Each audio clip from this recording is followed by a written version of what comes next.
அகிலம் மீடியா நேயர்களுக்கு வணக்கம். இன்றைய உலக முக்கிய செய்திகள். முதலில் தலைப்புச் செய்திகள். ஆயிரக்கணக்கான வாகனங்களுடன் நடுக்கடலில் தீப்பிடித்து எரிந்த கப்பல். ட்ரம்ப் எதிர்ப்பில் தீவிரமாக இறங்கிய எலான் மஸ்க் புதிய அரசியல் கட்சி தொடங்க திட்டம். நடுவானில் விமானம் குலுங்கியதால் அவசர தரையிறக்கம், 185 பேர் உயிர் தப்பினர். பேரணியில் நேர்ந்த கொடூரம், பெங்களூரு அணியின் முக்கிய அதிகாரி கைது. இஸ்ரேலில் அரசியல் நெருக்கடி ஏற்படும் சாத்தியம். கான்யூனிஸில் பதுங்கியிருந்து நடத்திய தாக்குதலில் 5 இஸ்ரேலிய வீரர்கள் உயிரிழப்பு. ரஷ்யாவை தொடர்ந்து ஆதரிக்கும் வடகொரியா, கிம் ஜாங் உன் வெளியிட்ட கருத்து. கட்ச் புனித பயணத்தில் 15 லட்சம் வெளிநாட்டினர் பயணம். அமெரிக்காவின் ஆதாரமற்ற குற்றச்சாட்டுக்களை ஈரான் ஐநா தூதுவர் கண்டிக்கின்றார். வெளியான தகவல். ட்ரம்ப் மஸ்க் மோதல் கடும் சரிவை சந்தித்த டெஸ்லா நிறுவன பங்குகள். தொடர்வன விரிவான செய்திகள். ஆயிரக்கணக்கான வாகனங்களை மெக்சிகோவிற்கு ஏற்றிச் சென்ற கப்பல் ஒன்று நடுக்கடலில் தீப்பிடித்து எரிவதாக வெளிநாட்டு ஊடகங்கள் செய்தி வெளியிட்டுள்ளன. குறித்த கப்பலானது அலாஸ்காவில் உள்ள எலூடியன் தீவுகளுக்கு அருகில் கடலில் தீப்பிடித்து எரிந்துள்ளது. கப்பலின் தீயணைப்பு அமைப்பை பயன்படுத்தி அவசரகால தீயணைப்பு நடைமுறைகளை கப்பலின் பணியாளர்கள் தொடங்கிய போதிலும் அவர்களால் தீயினை கட்டுப்படுத்த முடியவில்லை. இதன் விளைவாக கப்பலில் 22 பணியாளர்கள் கப்பலை கைவிட்டு உயிர்காக்கும் படகுகளில் தப்பிச் சென்றனர். வடக்கு பசிபிக் பெருங்கடலில் பயணித்த ஒரு வணிக கப்பலால் பணியாளர்கள் மீட்கப்பட்டனர். இந்த சரக்கு கப்பலில் 800 மின்சார கார்கள் உட்பட 3000 வாகனங்கள் இருந்ததாக தெரிவிக்கப்படுகின்றது. அமெரிக்க அதிபர் ட்ரம்ப் அரசு கொண்டு வந்துள்ள பிக் பியூட்டிஃபுல் பில் எனப்படும் வரி குறைப்பு மசோதா தொடர்பாக எலான் மஸ்க் கடும் எதிர்வினை ஆற்றி வருகின்றார். அரசு செயல்திறன் துறை தலைவர் பதவியை துறந்த எலான் மஸ்க் ட்ரம்ப் மீது அடுக்கடுக்கான குற்றச்சாட்டுக்களை முன்வைத்துள்ளார். தான் உதவி செய்யாவிட்டால் ட்ரம்ப் தேர்தலில் தோற்றிருப்பார் என்று எலான் மஸ்க் குறிப்பிட்டுள்ளார். இந்த நிலையில் அமெரிக்காவின் 80% நடுத்தர மக்களின் பிரதிநிதியாக புதிய கட்சியை உருவாக்குவதற்கான நேரம் வந்துவிட்டதா என எக்ஸ் தளத்தில் எலான் மஸ்க் வாக்கெடுப்பு நடத்தியுள்ளார். இதன் மூலம் மஸ்க் புதிய அரசியல் கட்சி தொடங்க உள்ளாரா என்ற கேள்வி வலுவடைந்துள்ளது. இதற்கிடையே எப்ஸ்டியூட் கோப்புகள் எனப்படும் தொழிலதிபர்கள் பெரு புள்ளிகள் தொடர்புடைய சிறுமிகள் பாலியல் துஷ்பிரயோக நெட்வொர்க் தொடர்பான வழக்கில் ட்ரம்பும் சம்பந்தப்பட்டுள்ளார் என்று எலான் மஸ்க் பகிரங்க குற்றச்சாட்டு ஒன்றை முன்வைத்துள்ளார். ட்ரம்ப் மீது ஏற்கனவே பல்வேறு பாலியல் வழக்குகள் உள்ள நிலையில் இந்த குற்றச்சாட்டு கவனம் பெற்றுள்ளது. ஜெர்மனி தலைநகர் பெர்லினில் இருந்து ரியானேர் என்ற விமானம் புறப்பட்டது. இத்தாலியின் மிலன் நகருக்கு சென்ற அந்த விமானத்தில் 6 பணியாளர்கள் உட்பட 185 பேர் இருந்தனர். நடுவானில் சென்றபோது பலத்த புயல் காற்று வீசியது. அப்போது விமானம் பயங்கரமாக குலுங்கியதால் பயணிகள் இருக்கை மீது மோதினர். இதனால் பீதியடைந்த பயணிகள் கத்தி கூச்சலிட்டனர். இதனையடுத்து விமானி உடனடியாக கட்டுப்பாடு அறையை தொடர்பு கொண்டு பேசினார். அப்போது விமானத்தை உடனடியாக தரையிறக்க விமானிக்கு அறிவுறுத்தப்பட்டது. அதன்படி பவேரியாவின் பெம்மிங்கன் விமான நிலையம் அருகே விமானம் வட்டமிட்டது. பின்னர் விமானியின் சாமர்த்தியத்தால் பத்திரமாக தரையிறங்கியது. இதனால் 185 பேரும் உயிர் தப்பினர். இந்த சம்பவத்தில் பணியாளர் உட்பட 9 பேருக்கு படுகாயம் ஏற்பட்டது. அங்கு தயாராக இருந்த மீட்பு குழுவினர் அவர்களை மீட்டு சிகிச்சைக்காக மருத்துவமனையில் அனுமதித்தனர். இதனால் அங்கு சிறிது நேரம் பரபரப்பாக காணப்பட்டது. இதனையடுத்து பவேரியா விமான நிலையத்தில் இருந்து விமானம் பறக்க தடை விதிக்கப்பட்டது. எனவே பயணிகளுக்கு மாற்று ஏற்பாடு செய்யப்பட்டு நாங்கள் செல்ல வேண்டிய இடத்துக்கு அனுப்பி வைக்கப்பட்டனர். IPL வெற்றி கொண்டாட்டத்தின் போது ஏற்பட்ட சன நெரிசல் தொடர்பில் ராயல் சேலஞ்சர்ஸ் பெங்களூரு அணியின் அதிகாரியொருவர் கைது செய்யப்பட்டுள்ளார். அணியின் சந்தைப்படுத்தல் மற்றும் வருமானத்துறை தலைவரையே காவல்துறையினர் இன்று கைது செய்தனர். சின்னசாமி மைதானம் அருகே ஏற்பட்ட சன நெரிசல் தொடர்பாக ஏற்கனவே பெங்களூர் காவல்துறையினரால் 3 பேர் கைது செய்யப்பட்டனர்.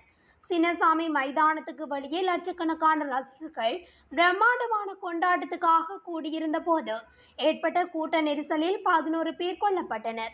பலர் காயங்களுக்கு உள்ளாகியுள்ளதும் குறிப்பிடத்தக்கது. இஸ்ரேல் அரசியல் நெருக்கடி ஏற்படும் சாத்தியங்கள் உருவாகி இருப்பதாக வெளிநாட்டு ஊடகங்கள் செய்தி வெளியிட்டுள்ளன. அண்மையில் வெளியான கருத்து கணிப்புகளின்படி தற்போது அங்கு தேர்தல் ஒன்று நடைபெறுமாக இருந்தால் பிரதமர் பெஞ்சமின் நெதன்யாகு தலைமையிலான ஆளும் கட்சி தோல்வி காணும் என்று தெரிய வந்துள்ளது. இந்த நிலையில் எதிர்த்தரப்பினர் அந்த நாட்டு நாடாளுமன்றத்தை கலைப்பதற்கான யோசனை ஒன்றையும் முன்வைத்துள்ளனர். இந்த யோசனைக்கான ஆதரவு அதிகரித்து வருவதாக தெரிவிக்கப்படுகிறது. அதே நேரம் ஆளும் கூட்டணியில் உள்ள ஐக்கிய டோரா யூதர்கள் கட்சி தீவிர மரபுவழி பிரிவினருக்கான கட்டாய இராணுவ சேவையிலிருந்து சலுகை வழங்காவிட்டால் அமைச்சரவையிலிருந்து விலகப் போவதாக எச்சரித்துள்ளது. மேலும் காசாவுக்கு எதிரான இஸ்ரேலின் தொடர்ச்சியான போர் தொடர்பாகவும் மக்கள் அதிருப்தியில் இருப்பதாக தெரிவிக்கப்படுகிறது. இந்த நிலையில் முன்னாள் பிரதமர் ஜாகிர் லாபிட் தலைமையிலான ஜேஸ் ஆடிட் கட்சியினால் முன்வைக்கப்பட்டுள்ள நாடாளுமன்ற கலைப்புக்கான யோசனை அடுத்த வாரம் வாக்கெடுப்புக்கு வருகிறது. இந்த யோசனை நிறைவேற்றப்படுவதற்கு நாடாளுமன்றத்தில் உள்ள 120 உறுப்பினர்களில் 61 பேரின் ஆதரவு தேவையாக உள்ளதாகவும் தெரிவிக்கப்படுகிறது. கான்யூனிஸில் நடந்த தாக்குதலில் 5 இஸ்ரேலிய வீரர்கள் கொல்லப்பட்டதாகவும் காயமடைந்ததாகவும் இஸ்ரேலிய அரசாங்கம் ஊடகங்களில் தெரிவித்துள்ளது. காசாவில் ஏற்பட்ட எதிர்ப்பு இஸ்ரேலிய ஆக்கிரமிப்பு படைகளை பதுங்கியது பிடித்த போது அவர்களை அதிர்ச்சியடைய செய்ததாகவும் இஸ்ரேலிய ஊடகங்கள் உறுதிப்பட தெரிவித்திருந்தன. ஹமாஸ் வெடிபொருட்களை வெடிக்கச் செய்ததால் தெற்கு காசா பகுதியில் உள்ள கான்யூனிஸில் ஒரு கட்டிடம் இடிந்து விழுந்ததாகவும் ஊடகங்கள் தெரிவித்துள்ளன. இந்த சம்பவத்தில் கொல்லப்பட்ட இஸ்ரேலிய துருப்புக்களின் எண்ணிக்கை 5 என்றும் மேலும் சிலர் காயமடைந்ததாகவும் ஊடகங்கள் தெரிவித்துள்ளன. இதற்கிடையில் கான்யூனிஸின் வடமேற்கே இஸ்ரேலிய ஆக்கிரமிப்பு படைகளின் துப்பாக்கிச் சூட்டில் ஒரு குழந்தை உட்பட பல பாலஸ்தீனியர்கள் பரிதாபமாக கொல்லப்பட்டதாகவும் காயமடைந்ததாகவும் காசாவில் உள்ள உள்ளூர் ஊடகங்கள் தெரிவித்தன. ரஷ்யா உக்ரைன் மோதலில் வடகொரியா ரஷ்யாவை தொடர்ந்து ஆதரிக்கும் என்று வடகொரிய ஜனாதிபதி கிம் யாங் உன் குறிப்பிட்டுள்ளார். ஏப்ரல் மாதத்தில் இருந்து வடகொரியா ரஷ்யாவுக்கு ஆயிரக்கணக்கான இராணுவ வீரர்களை அனுப்பியுள்ளதாகவும் மோதலில் பலர் உயிரிழந்துள்ளதாகவும் வெளிநாட்டு ஊடக அறிக்கைகள் தெரிவிக்கின்றன. இதேவேளை ரஷ்யாவின் போர் முயற்சிகளை ஆதரிக்க வடகொரியா ஏவுகணைகள் உள்ளிட்ட ஆயுதங்களை அனுப்புவதாக தென்கொரியா குற்றம் சாட்டியுள்ளமையும் குறிப்பிடத்தக்கது. நடப்பாண்டு ஹஜ் புனித பயணத்தில் பங்கேற்பதற்காக 15 லட்சத்துக்கும் மேற்பட்ட வெளிநாட்டு பயணிகள் சவுதி அரேபியாவில் குவிந்துள்ளனர். ஹஜ் அமைச்சகத்தின் செய்தி தொடர்பாளர் காஷான் அல் நுவாய்மி இந்த தகவலை தெரிவித்துள்ளார். எனினும் உள்நாட்டு பயணிகளின் எண்ணிக்கை குறித்த விவரங்களை அவர் வெளியிடவில்லை. கடந்த 2024ஆம் ஆண்டில் 16,11,310 வெளிநாட்டினர் புதின பயணத்தில் பங்கேற்றதும் நினைவு கூறத்தக்கது. மேலும் புனித பயணிகள் புதன்கிழமை அரஃபாவை நோக்கி பயணித்தனர். சிலர் 40 டிகிரி செல்சியஸ் வெப்பநிலையில் நடந்து சென்றனர். மற்றவர்கள் முதியவர்களை தூக்கிச் சென்றனர். மக்காவின் தென்கிழக்கில் உள்ள அரஃபா மலை இஸ்லாம் மதத்தில் மிகுந்த முக்கியத்துவம் வாய்ந்தது.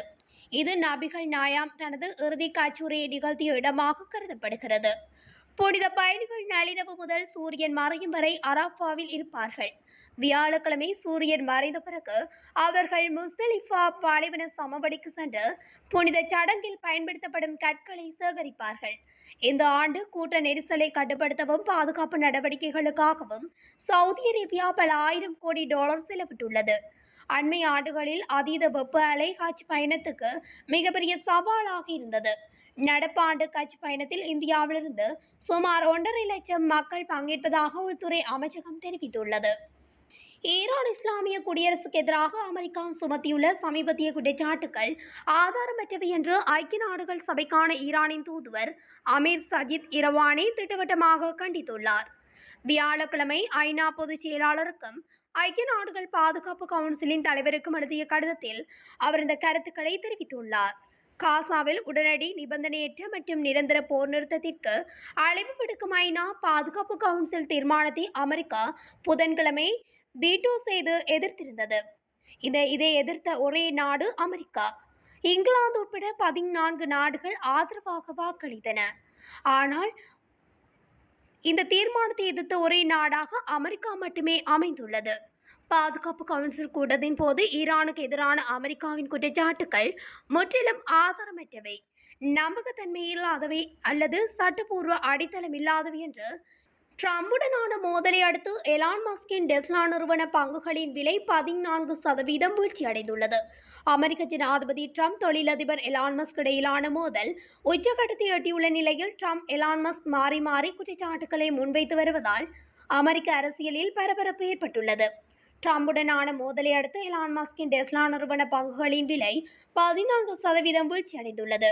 இந்த நிறுவனத்தின் சந்தை மதிப்பு ஒரே நாளில் $150 பில்லியன் வரை சரிந்துள்ளது.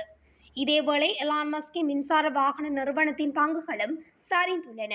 மஸ்க் ட்ரம்புடனான மோதல் அதிகரித்து வரும் நிலையில் டெஸ்லா பங்குகள் மேலும் சரிவடையும் என முதலீட்டாளர்கள் கணித்துள்ளனர். இத்துடன் அகில மீடியாவின் இன்றைய உலக முக்கிய செய்திகள் நிறைவடைகின்றன. தொடர்ச்சியாக செய்திகளை அறிந்து கொள்ள அகில மீடியா ஊடகத்துடன் இணைந்திருங்கள். நன்றி, வணக்கம்.